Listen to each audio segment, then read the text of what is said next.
distinguished heads of state and government, His Excellency Mr. Volkan Bozkır, President of the United Nations General Assembly,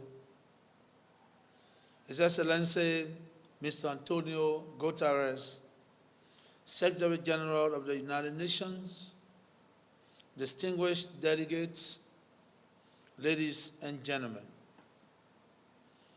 I am pleased to participate in this special section of the United Nations General Assembly, which is being virtually convened to discuss challenges and measures to prevent and combat corruption and strengthening international cooperation. As we are aware, the United Nations Convention Against Corruption and the African Union Convention on Preventing and Combating Corruption were adopted in 2003, some 18 years ago.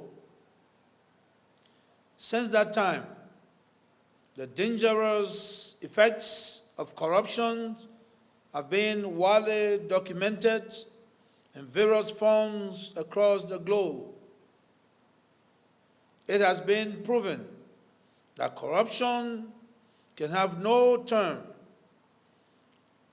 undermining effects on the vibrancy of governance, the stability of our economies, and the premises of the rule of law.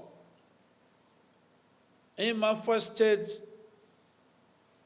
of the Nation address, which was delivered in 2018 at the beginning of my presidency, I declared that corruption under my administration would be unacceptable and promised the Liberian people that those who prevail the public purge will be made to account.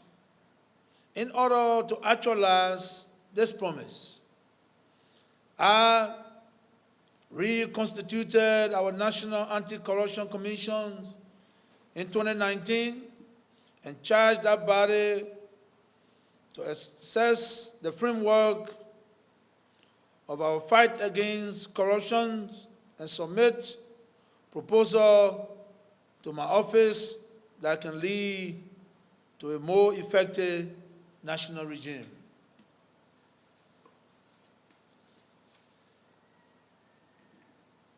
The proposal was submitted in late 2020 and indicated that the legal framework to fight corruption in Liberia was inadequate, and if not reformed, our fight against corruption will be destined to fail. For example, the National Anti-Corruption Commission does not possess powers to exclusively prosecute acts of corruption and cannot independently compare and verify assets declared by public officials. In addition, we also observe that litigations of corruption cases were exceedingly time-consuming and difficult because of the lack of a dedicated venue for such trial. In response to these severe bounding constraints on the fight against corruption, I have recently submitted several legal instruments to the national legislature seeking to drastically improve the anti-corruption legal framework in Liberia.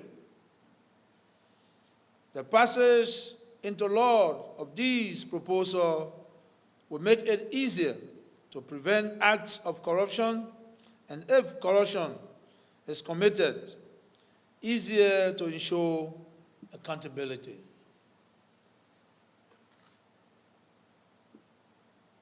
Distinguished ladies and gentlemen, excellencies, the legal instruments submitted to the national legislature for its consideration includes bills to vest direct prosecution powers for acts of corruption solely in the Liberia Anti-Corruption Commission, vest power to compel, verify, and recommend sanctions in regards to asset declarations by public officials solely in the Liberia Anti-Corruption Commission. Pass into law a Whistleblowers Act and establish a witness protection program and establish a fast-track court for the prosecution of cases of corruption. Excellencies, distinguished ladies and gentlemen, beyond the radical changes we seek in the legal framework to fight corruption, we have also taken very practical and divisive steps within the current framework when acts of corruption have been alleged.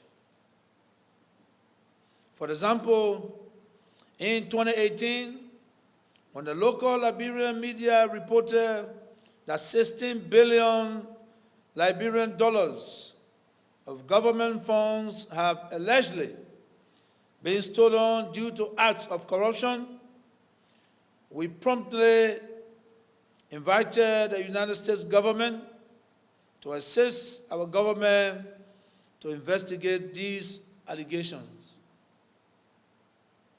We are proud to point out that the result of that investigation, which was undertaken by a well-respected international firm under a contract with the government of the United States, found that these allegations were false and that no acts of corruption had occurred.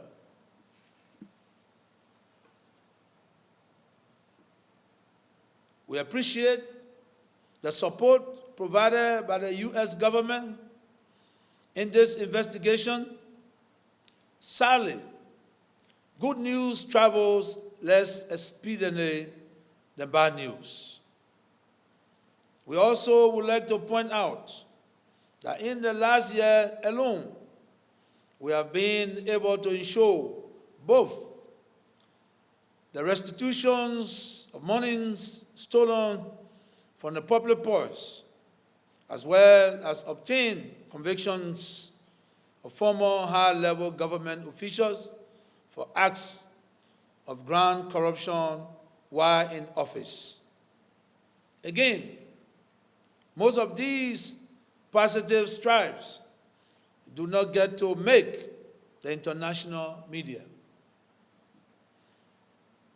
In the coming months, we will re-intensify our support to the major anti-graft institutions and engender increased coordinations and collaboration with these institutions, with continuing to further respect their independence and professionalism.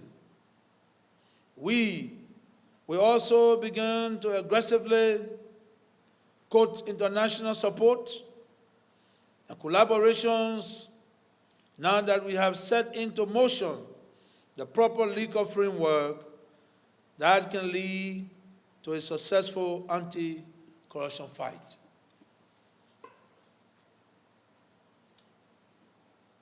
Excellencies, distinguished delegates, the road ahead is still long and hard. Corruption is still a very powerful enemy in Liberia. But we assure you, Excellency, and distinguished ladies and gentlemen, that our commitment to ensure a corruption-free Liberia is as unwavering now as it was in 2018 when we first assumed the leadership of our country. I thank you.